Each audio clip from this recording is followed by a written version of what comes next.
going to be like, I can't hear me anyway.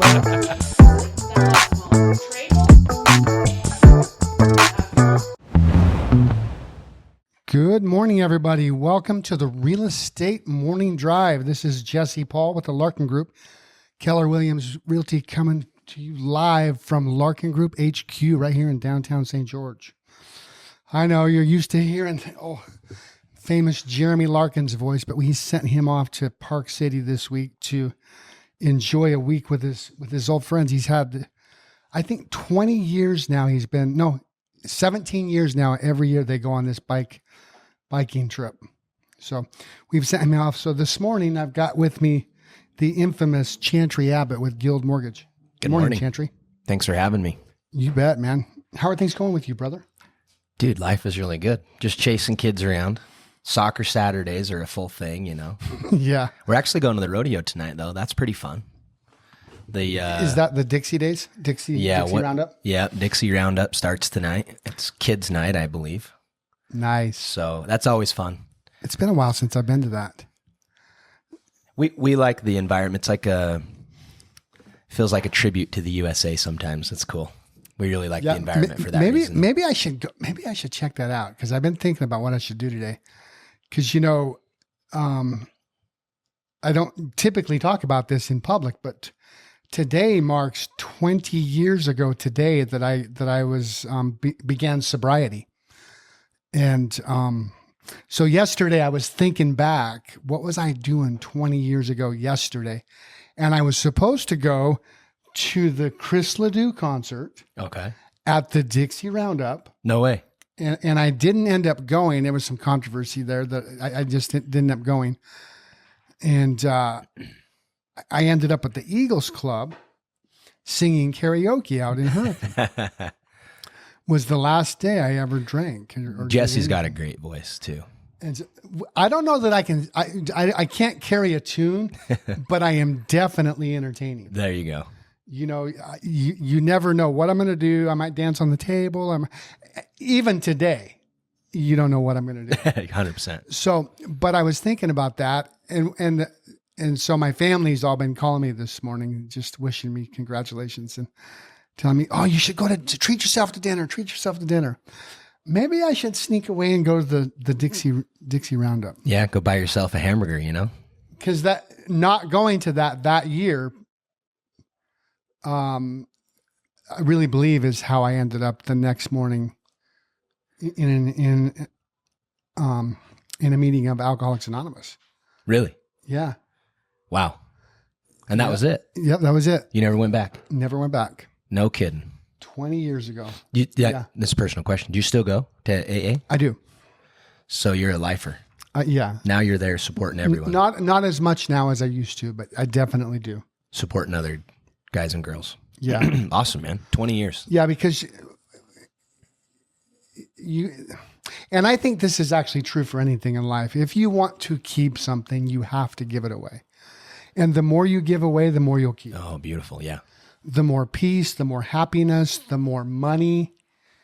I think that is true with everything. The more you give, the more you'll get.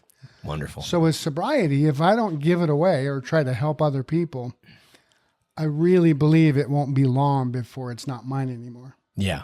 And that's been true countless times I see over the years with people just get disconnected and they stop giving it away and they stop connecting. And next thing you know, they're in trouble. Yeah. I think it's one of your main successes in your real estate business is you give away a lot of free advice, free information, That's free true. time. You give a lot of your time, the most valuable asset in the world. Yeah, I don't believe you might in not make money on it. I don't believe in just doing anything for the result. Yeah. I really think the best thing to do is what's best for the people, no matter what comes out of it. Mm-hmm. It makes you not have to be a salesman. You get to be an educator and an advisor, right? For sure. 20 years, man. Congrats. Yeah, thanks, man. I didn't plan on talking about that today, but you brought up the Dixie Roundup, and it just reminded me that's where I was supposed to be that night. Yeah. If you want to go, let me know. I'll be there. Yeah, let me talk with Leia, and I'll check it out. Hey, Christy and the two kids. That's so fun. So I've been we may start talking about real estate today, but I've been watching you on your, where's your little place at, your cabin? Technically it's Alton. Most people don't know where Alton is. So it's about 10 to 15 miles to the east of Duck Creek. Oh, I've been so tempted to sneak over there and just visit with you while you're over there, and I just haven't gotten to it yet. We'd love to have you. Oh man. Yeah. Because my wife and I have made a goal now. We're going to camp at least once a month. Oh, cool. What a great goal. Bought a big, and we're roughing it, man. We're bought a big old tent. Cool. Got all got my hammock going on. Yeah. That's a blast, man. I'm excited about that. That is cool. We love to do that. Yeah. So. Well, why we like to do it is, and I have a 10 and a 4-year-old. They got little dirt bikes and 4-wheelers, and the phones and laptops and TVs aren't up there. Yeah, it really allows you to disconnect. So they don't even think about it. Do you even have a service up there? Barely enough that I, from a safety standpoint, I could call and text out, but I probably couldn't watch a YouTube video or something. Right. That makes a lot of sense. So it's great. I've loved to want to think about working up there. And so I've thought, the Starlink thing would be really cool, but it'd also take away the magic of it a little bit, because I know the kids would plug in, or I would plug in, or in our business, sometimes it's really hard to get totally away. When it really is, because how many times do you get a text at 8:00 at night? Oh yeah. Or a lot of times too, for us, people are looking at homes on Saturday. Technically, we're not open Saturday, but we help a lot on Saturday. And if they didn't prepare before, now they're scrambling to get a pre-qualification. Yeah. And we want to be there for them. Yeah. So that would be the only thing. Yeah. I changed cell phone providers so that I had enough service, just from a safety reason. Because it's like, man, you're up there with no service. So who do you have up there? AT&T. Okay. So we had Verizon, which we had no issues with Verizon, but it didn't work up there. And we had a friend come up with AT&T a couple years ago, and theirs worked. So we're like, nah, we'll change. It's worth it. But I haven't made the Starlink move yet. I might. I'll just limit it to I've been looking business need. I've been looking into it. Well, you can pause it. So I only use we're only able to get into our place 6 months out of the year, probably. Oh, really? So you can just pause that and just keep the equipment and then turn it back on. Mm-hmm. Yeah, you can cancel your monthly at any time. So it's pretty rad. I like that. Yeah. Cool. So I like that a lot. Yeah, I know. It's in the back of my mind. I've been talking to my 2 sons about Starlink. Just wondering if the one son, I'm surprised he hasn't hopped on yet, because he's traveling around, living in a fifth wheel. Yeah. And living off his, cell phone service, but he's really close to diving in. So yeah. Awesome. Well, with that said, let's dive into a little bit of real estate stuff. You and I were talking about what's happening with the interest rates right now, and the market in general, and what that landscape looks like in the mortgage world. Mm-hmm. So the Federal Reserve is really controlling. They don't directly control mortgages, but indirectly they control mortgages. Mm-hmm. They directly control bank loans that go to businesses, auto, ATVs, home equity lines of credit, but it all kind of trickles into mortgages as well. And so what happened was our economy got, we'll call it, too hot in 2021. Too much was going on. People were spending too much money. We were having major inflation, especially in the real estate world. And that's not healthy. It can't just fly up. You think of people on fixed income and things like that. You can't just have the cost of everything triple overnight. Right. And so the way the Fed regulates that is that they increase the rate at which people can borrow money, and it deters people from buying things. Deters you from taking a loan out to buy, we've seen it in real estate. It deters you from taking a loan out to buy a house because it's not affordable. So it slowed down the real estate market. Yep. Which was the intent. In the 100%. Yeah. Right. In fact, especially here in southern Utah, it was absolutely out of control. Absolutely out of control. And they probably paused it a little too late, I would argue. Yeah. It could have been a year earlier or 6 months? They panicked. Probably a year. The honest truth is they panicked at COVID. So a quick history of the Fed funds rate, just to kind of give people a little story here, is that In 2018 and 17 and 16, the economy was actually finally starting to recover from the market crash of 2007, 8, and 9. Okay, say that again. 16, 17, and 18, we were finally recovering. So we were finally recovering, and so Okay. the Fed was trying to not have that go into major inflation, and so they started inching the Fed funds rate for about from 2009 until about 2015. They put it at the very bottom, like as low as it was during our COVID times. That didn't drive mortgage rates quite as low, but that borrowing money was really low. So that's what's interesting, and I think a misconception is that the federal fund rate drives mortgage rates, and it actually doesn't. Yeah, mortgage rates respond to it, but Yeah. it doesn't drive it, right? Yeah, correct. It's not 100% crossover, but it follows. I mean, there's a a correlation. for sure, just Right. not directly. But Yep. for instance, when they meet next week, we probably won't see a big change in mortgage rates because they've already reacted to anticipating what it's going to be, correct? That's exactly right. So mortgage rates typically move based on economic factors, such as unemployment, GDP, inflation numbers, things like that. And then the second piece to that is anticipating what the government, what the Federal Reserve is going to do. Okay. And usually at their meeting, they hold a meeting every month or every couple months. At the end of it, they'll talk about when their next meeting is and kind of what their stance is going to be at that next meeting.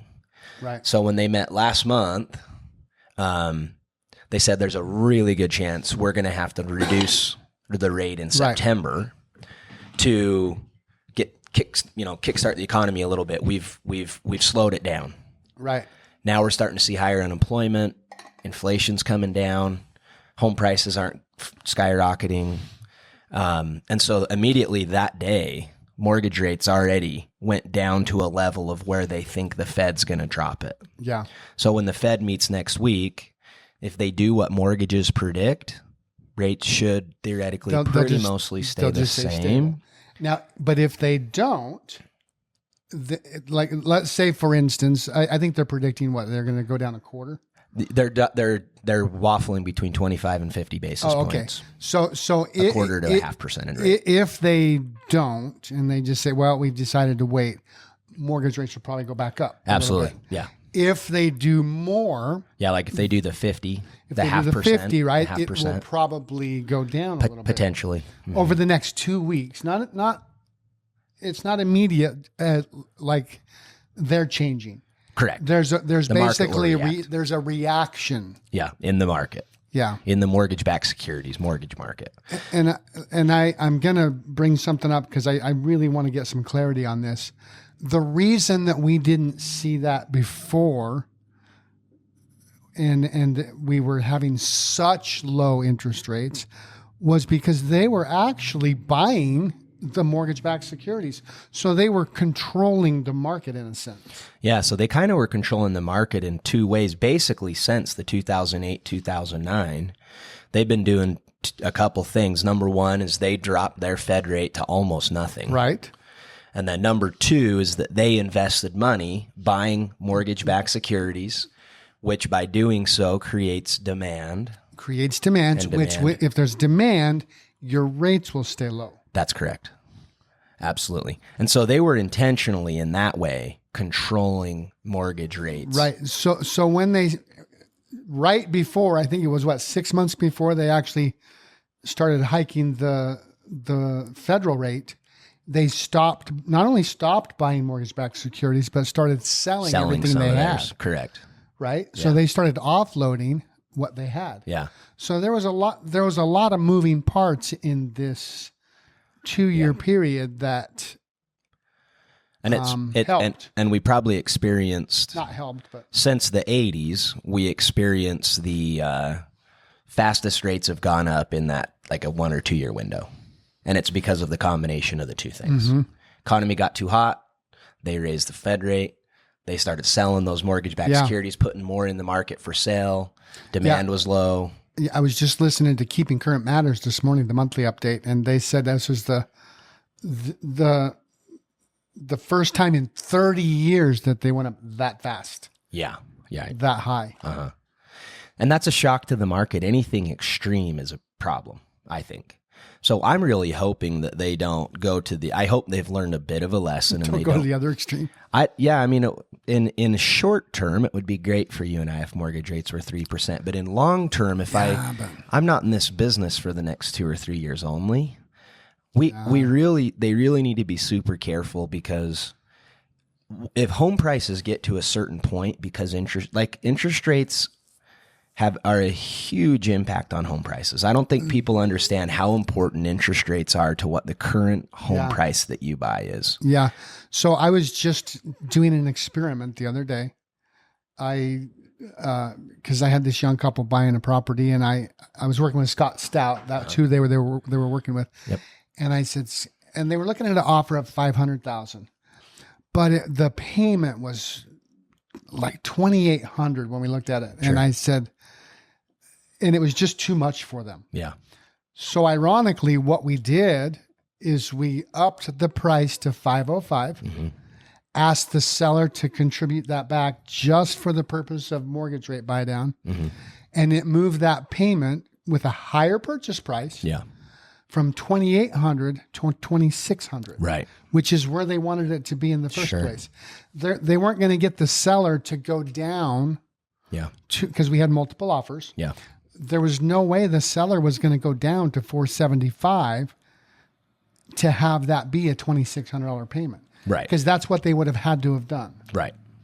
Yeah, and that's for most people. Like, the truth is, the price of the house, and now I'm not talking about an investor or a flipper. I'm just saying someone's buying a house to live in, which is 90% of home purchases. Yeah, especially right now. Yeah, is that, it might even be higher now, but the driving factor is the payment. It's not the price. Right. And so my caution to everybody is, it is very likely that the Fed has risen the rate to the point where it's slowed down the economy, and it will remain slowed down, and they'll hopefully slowly inch these rates down. So, and here's why it needs to be, and I'm going to come back local. Here's why it needs to be slowly for us locally. Even though it's fun and it's great and it feels good for a homeowner to see their home value, I'm going to say skyrocket at 8, 10, 12% a year. Right. That is just not sustainable for the local community when your median household home income is what, $60,000, $65,000? Our median income here is like 100 household, but that's 2 workers. And, 2 workers? Yeah, okay, so typically the median income is $650. Yeah, 50. So when you have that as the meat of your market, it is not healthy to have 10, 12, even 8% growth year over year over year over year. Yeah, there'll have to be a correction. It can't sustain. Yeah.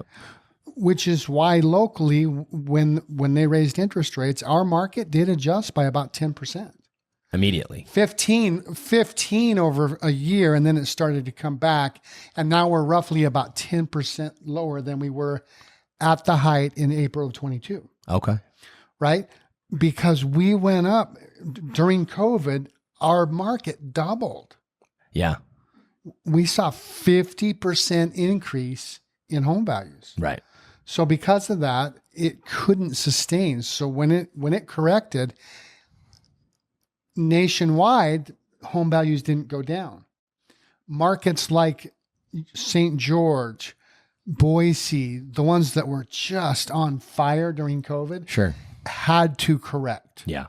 Because they went up way too fast, way too high. Yeah. And so hopefully they'll ease it down so that we don't see that. But really, if home prices go up more than anywhere from 3 to 5% a year over a period of time, anything more than that's going to have to have a fix. It's going to have to have a correction. It has to, right? Yeah. it's just like if I'm out of shape and I try to run 20 miles, I'm going to need an adjustment period. I'm going to need a morning period while I readjust, right? 100%. Yeah. It has to go slowly. Yeah. And it has to build. Yeah. And here's what I would tell people. So what, you asked me and you and I had asked, well, what's the state of the market? Well, here's the state of the market is the last week and a half, applications have for sure picked up. I think you guys said that you've had increased activity on the homes you're trying to sell. So additional people coming, but for 2.5 years in general, the market's been really slow compared to what we've been used to. Yeah. I think a lot of people are sitting on the sidelines and saying, what's going to happen with the election and what's the Fed going to do to rate? I'm going to push back a little bit. Okay. Has it been slow compared to what we've been used to over the last 2 or 3 years? Or are we just back to where is a normal pace, like 2017, 18, 19? Well, that's probably true, but there's more industry professionals now, which is why it felt slow. Okay, Jeremy asked a question here. He's joining us on Facebook Live. Do we think that St. George has become recession proof as compared to a place like Las Vegas? I don't think anywhere is recession proof. I don't think so either. But here's the really interesting thing, and we're not the only one, but we're one of a few, is that a lot of people choose to live here not because of employment, not because of affordability. It's because of the outdoors. I've made a career off 16 years. I go, how did you find St. George? They say, oh man, I drove through and it was just beautiful and clean and we knew we wanted to live here. And you know what? There's one other thing. They stop somewhere and the people are so nice. Yeah. They go, wow, how do I get here? And maybe you compare it a little bit to Southern California. Now, Southern California has caused itself a lot of problems, but a lot of people chose to live there because the weather's so good and there's so much to do. So that's what drove their home prices. So I don't know if I'd say recession proof, but I would say that St. George is going to always remain in high demand unless our real serious change in the weather, the cleanliness of the town, the niceness of people that live here. Mm-hmm.